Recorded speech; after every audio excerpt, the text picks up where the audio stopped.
Hello and welcome everyone. Thank you for joining us today on our series Pivietalk, where we are exploring the subject crucial for everyone to medical field.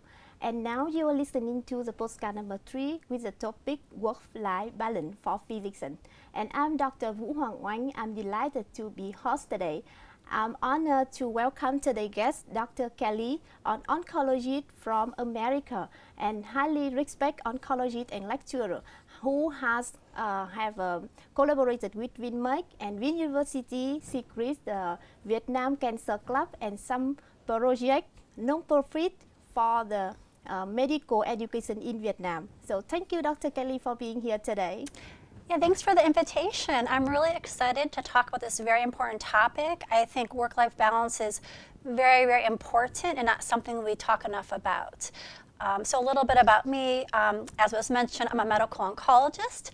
I've been an oncologist for 15 years. I treat a variety of cancers as well as benign and malignant hematologic disorders. And I was fortunate enough to spend 3 years in Vietnam. I worked for University of Pennsylvania. They have a Center for Global Health, and they partnered with Vin University and Vinmec. So I was able to see patients as well as to teach students and young doctors.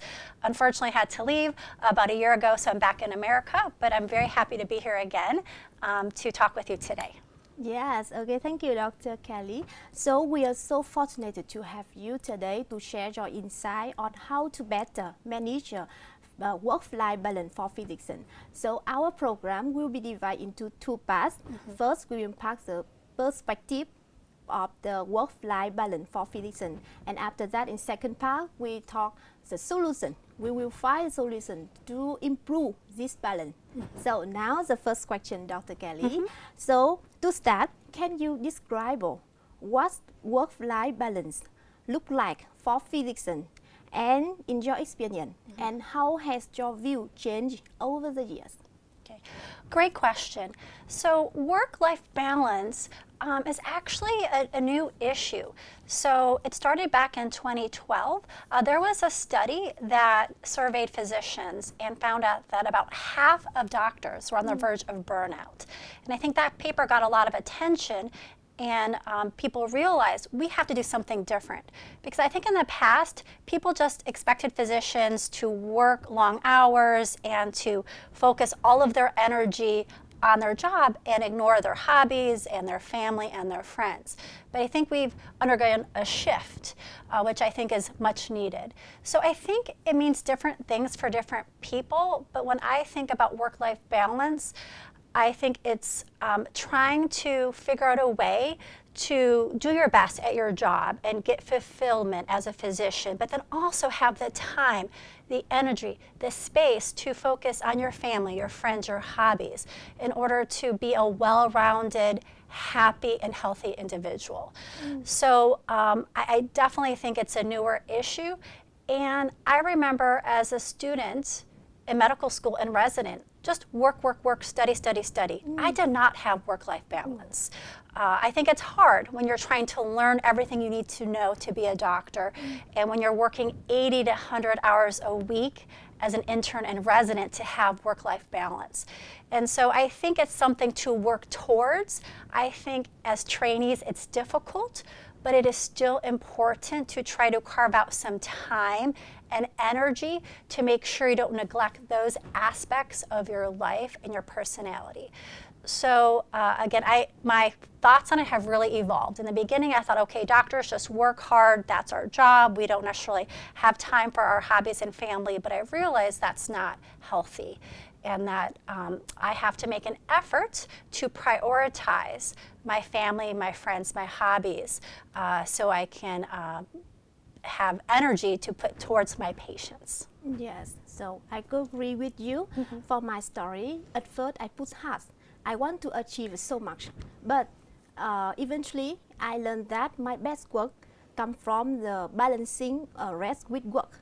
So now I think balance is not only to take the time to recharge, but also is setting a boundary that let me focus fully, whether I am with family, whether I am with patient. So this, I agree with you like that. Oh, we have some change the view for the balance, for the physician, Yeah, I like your comment about that helps us focus either on our patients or our family. That if we just give everything to our patients, we don't have anything for ourselves, our friends, our family, our hobbies. Yes, exactly. Okay, for the next question.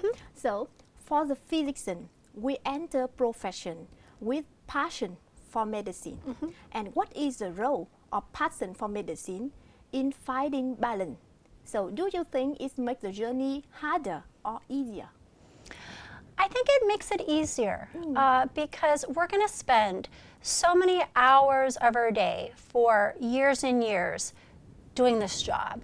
And of course, every job has aspects that you don't like, right? There's paperwork, there's bureaucracy, you might have a difficult bosses, but that you're going to be spending so much time doing this that I think having passion about medicine and helping others is going to help you get through the challenges of being a physician.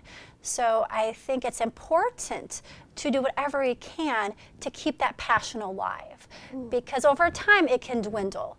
I think when we're new physicians, everything is very interesting, very exciting. And after you've been a doctor for a while, it gets a little bit more routine.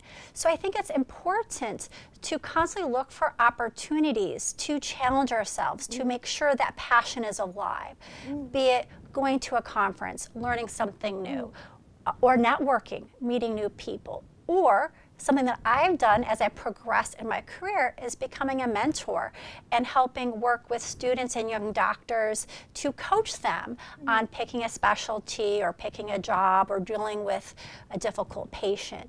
And so I think it's important to have passion, and that passion can change. So for me, when I started my career, I just wanted to see patients, love patient care. I still do, but I've learned to be passionate about other things. I also love teaching. And so now, while I focus on patients with my job, I try to seek out any opportunity I can to teach because that also brings me joy. So I think passion is important, and it doesn't have to be just based on one thing. It can evolve to involve different things during the course of your career. Yeah, so I agree with you, but I think for the passion for medicine, maybe it can be a strong driver, but sometimes it can blur the boundary between work and life. Do you think that? It can, that, you know, especially as a new doctor, you want to learn, and you might have a 12-hour shift, but you have a patient who's sick. You don't want to leave. You want to be there. You want to see what happens with your patient. And I admire that. I respect that work ethic. However, you get burned out if you don't set up boundaries. And so I think setting boundaries is very, very important in order to maintain a healthy work-life balance, where at the end of your shift, go home. The patient will be there tomorrow. When you get home, don't check your work email. Don't check your work cell phone for messages, trying to set a boundary. It's not easy. Yes, even right now, I was just on vacation in Thailand. I don't have my work phone, I don't have my work computer. I'm still worrying. I'm thinking about my patients. I have several sick patients, like, oh, how are they doing? I hope they're okay. Exactly. So I think that's normal to worry. It's good that we care and we worry a little bit, but you don't want it to be too much that it overtakes your life. So I completely agree. I think when I coach other doctors or students about work-life balance, I definitely think setting boundaries is one of the most important things that they can do as an individual. Yeah, so the most important is setting a boundary. And it depends to each people, I think. Okay, so I have one question I'm sure many listeners interested in, especially our female colleagues. So, are there any specific challenge that female physicians face in balance their career and the work compared to our male doctor? You will see that. Definitely.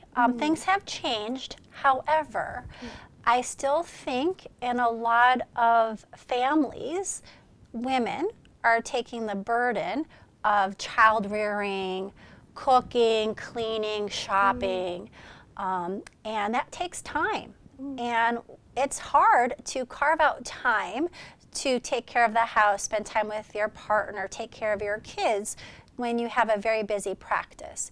And so I do feel like it's harder for women to achieve that balance. Things are changing. Things are becoming more equitable, but we're not equal yet. In addition, I feel like there's still discrimination where women and men are not necessarily treated equally. They're not paid equally in all specialties. I think there are certain specialties that are worse than others. So obviously I think that can cause stress too when you're working in an environment and you feel like you're not as respected as your male colleagues, or you're making less money as your male peers. So yes, things are better, but they're not where they need to be. So hopefully things will continue to improve over time. Yes, I agree with you. For female doctor, so expectation both at home and at work is challenging. It's sometimes challenging, and I think that requires a lot of support and the adaptability for them. But I have noted that in recent years there are some male doctors have the similar pressure like that, especially though more involved in family life. Do you think that?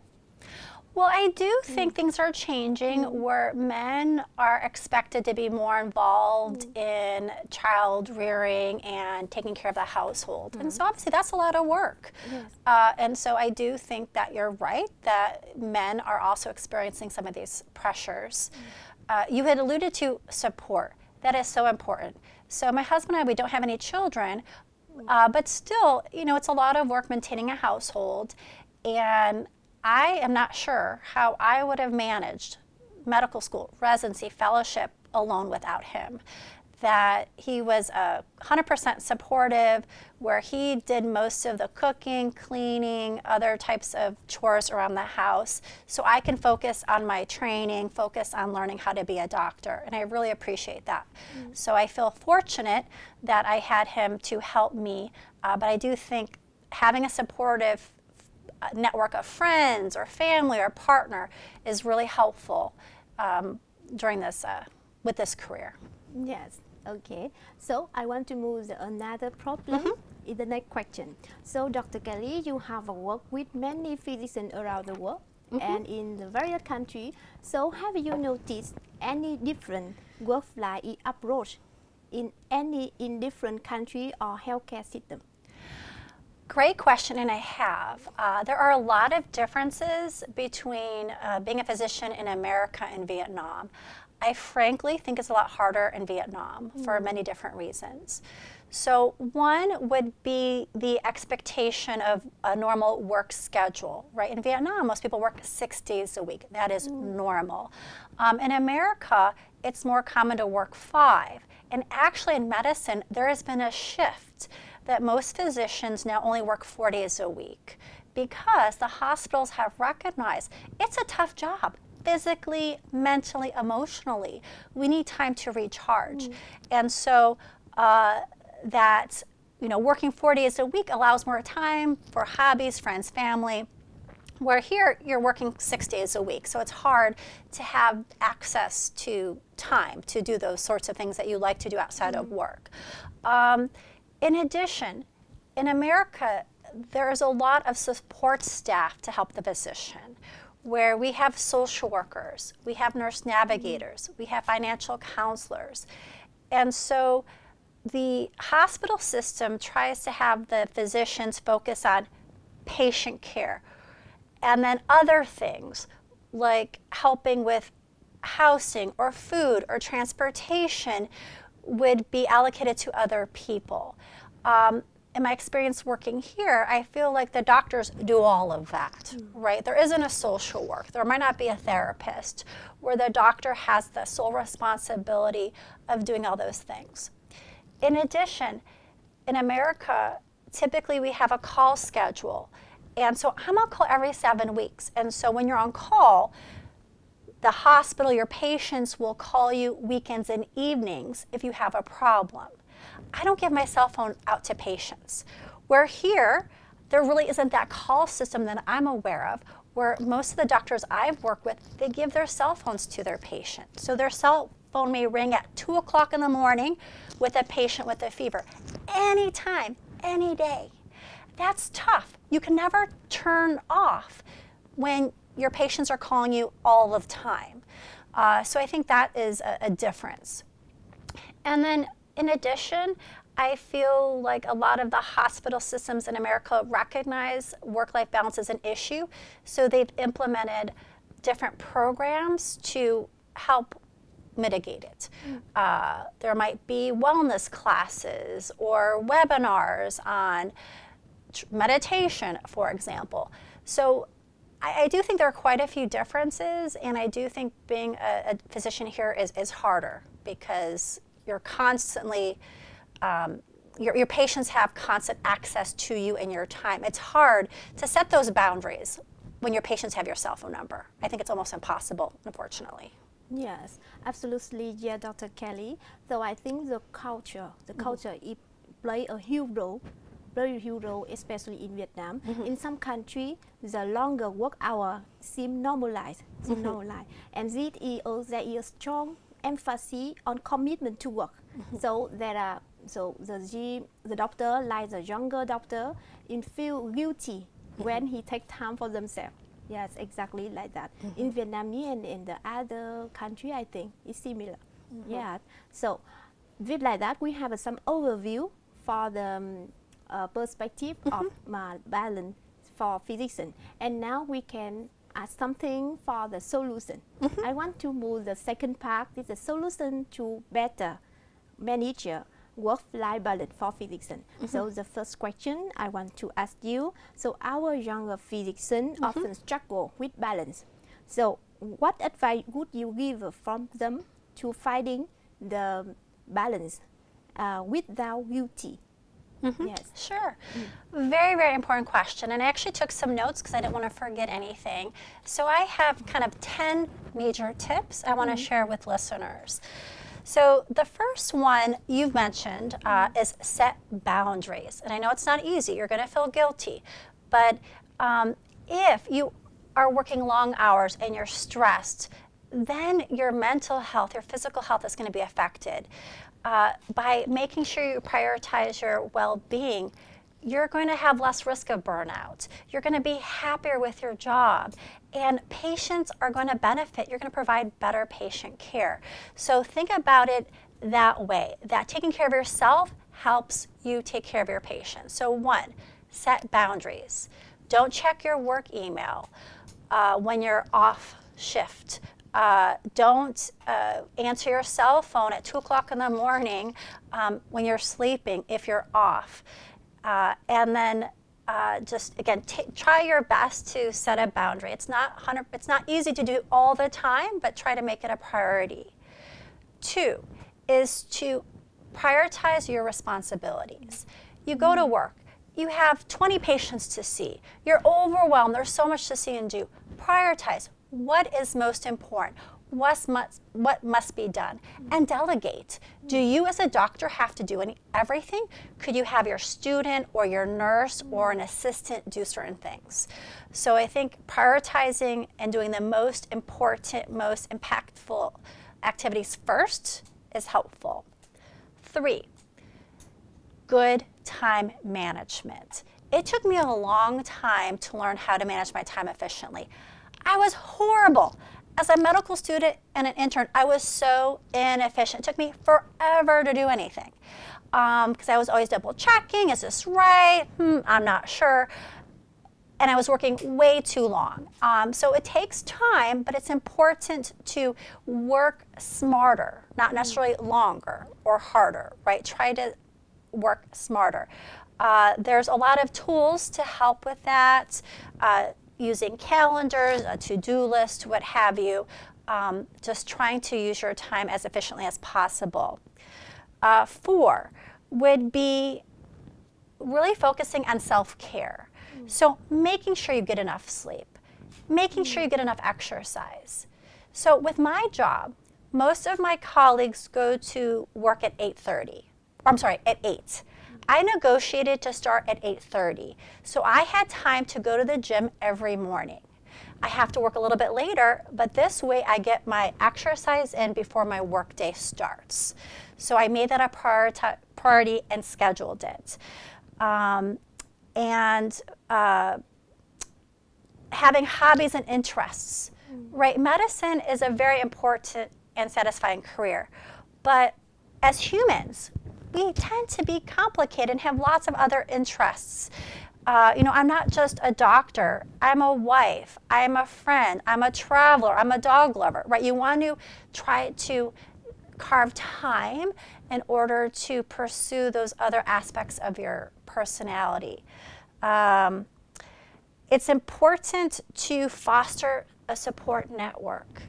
Huge. Perhaps you have a partner, like a boyfriend, girlfriend, wife, or husband. You can always rely on your friends, your family, your co-workers.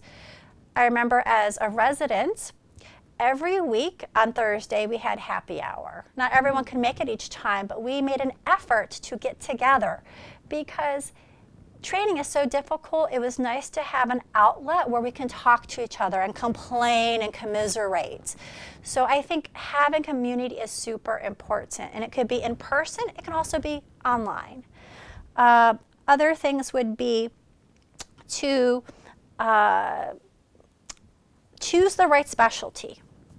If you're really worried about work-life balance, think before you decide what you want to specialize in. There are specialties that are harder than others.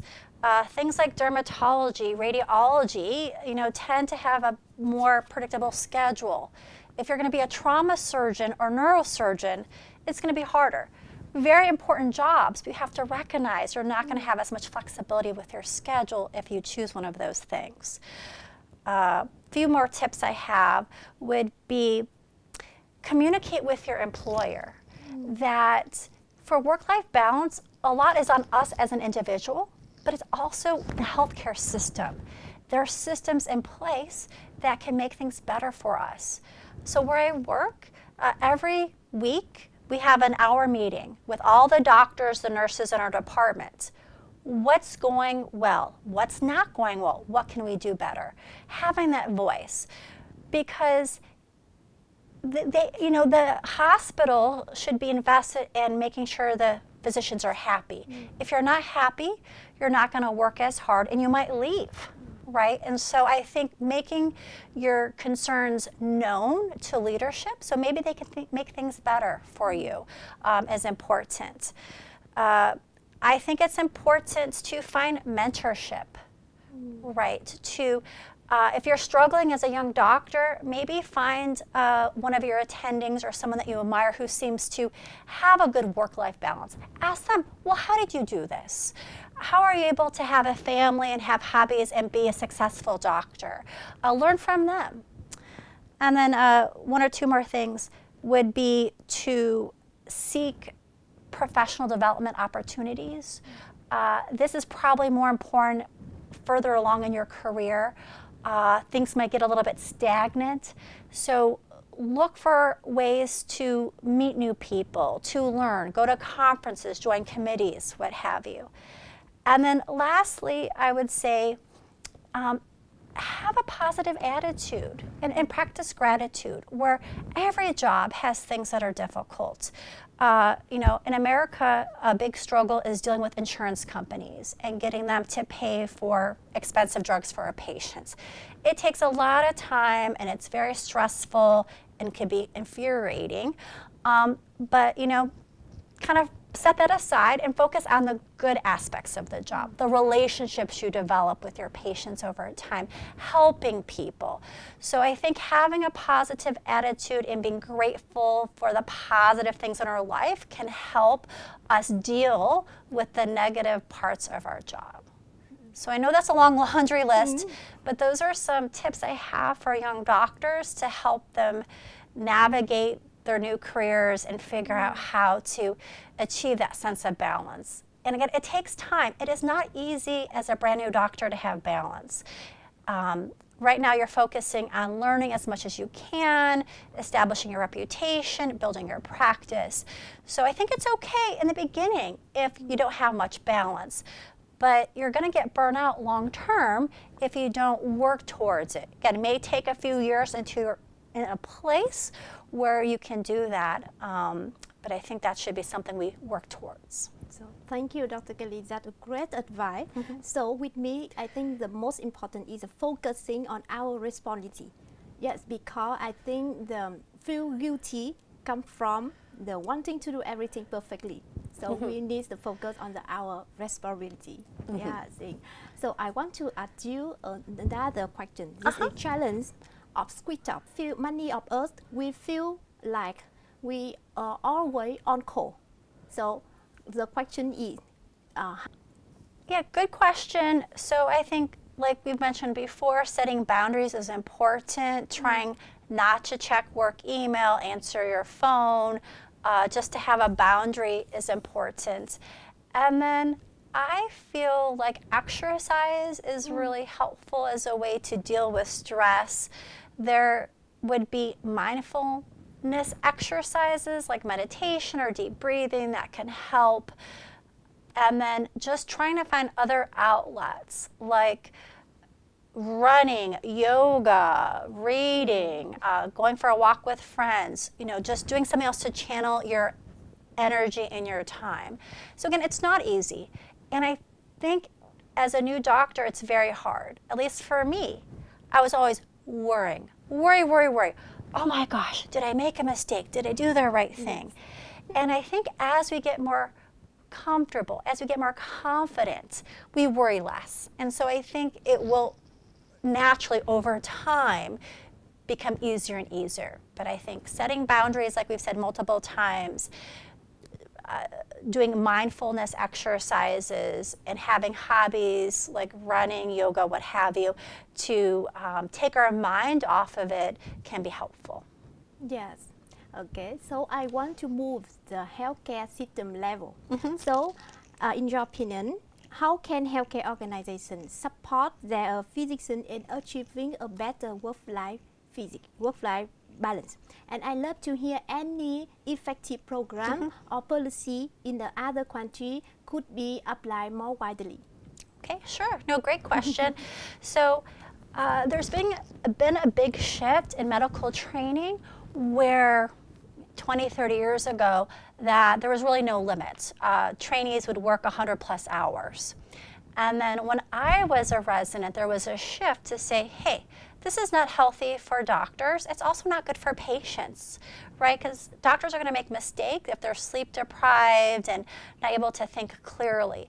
And so there was a mandate to limit work hours to 80 hours a week. That's still a lot, but at least there was a limit. After I finished my training, they even implemented more rules where they limited how long a shift could be. When I was a trainee, I couldn't work more than 36 hours straight. Now it's much less than that. So medical education has really changed where they are limiting the hours that physicians can work in order to help maintain some type of balance. In terms of other things that they're doing in America, as I've mentioned before, I work 4 days a week. That is pretty standard for physicians. It's a recruiting tool because doctors work hard, they get burnt out, they need time to recharge. And so it's now accepted that doctors will work a shorter work week. And that definitely helps with burnout. In America, we use an electronic medical record system or EMR called Epic. It's very helpful in terms of saving time, where here, I think in a lot of hospitals, if you want to order chemotherapy, you have to order everything manually, individually. Where there's an order set. I click one button, it's all there. So it takes 1 minute, not 30 minutes. And that there are smart phrases. So when I type my notes, I can do a dot phrase and it will auto-populate. And so there's a lot of things that can be done with a good electronic medical record system that can save time, with order entry, with documentation. Because that's, I think, the hardest part of being a doctor is we spend more time documenting than we do seeing our patients. And we became doctors to see patients, not to do paperwork. So I think that is a huge time saver that hopefully in Vietnam will become more readily available in the future. A lot of hospital systems have programs focusing on wellness where they will actually have competitions that if you do these 5 activities, you can win rewards. You know, like, oh, go for a walk, volunteer, what have you, to motivate doctors to do things outside of work. There are lots of online tools and about nutrition and exercise, again, because they realize that good nutrition, doing regular exercise, getting sleep, managing stress effectively can all help work-life balance. So those are some of the examples I can think of that are being implemented in the United States, at least, to help with work-life balance. Thank you, Dr. Kelly, for today. I think we had an interesting and meaningful program. So, to conclude, do you have any message to younger physicians, to our listener today? Okay. Well, yeah, thank you so much for the invitation to talk. I think this is a really important topic. I think just in conclusion that, you know, as physicians, we've chosen a career. We're smart, we are hardworking, we want to make a difference.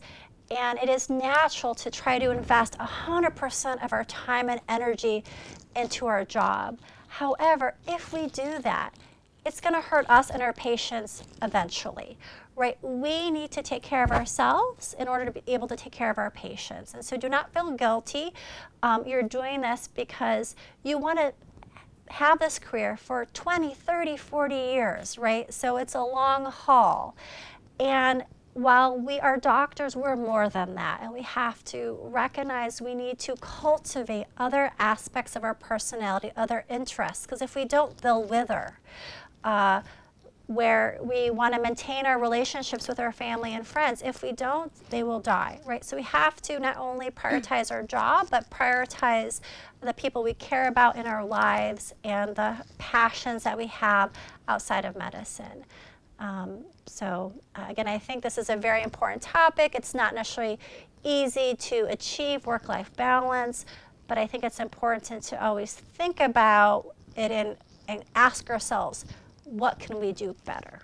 So thank you again, Dr. Kelly, for interesting program and your response. So to everyone, thank you for listening today, and I hope this episode gives you some practical idea and a bit of hope.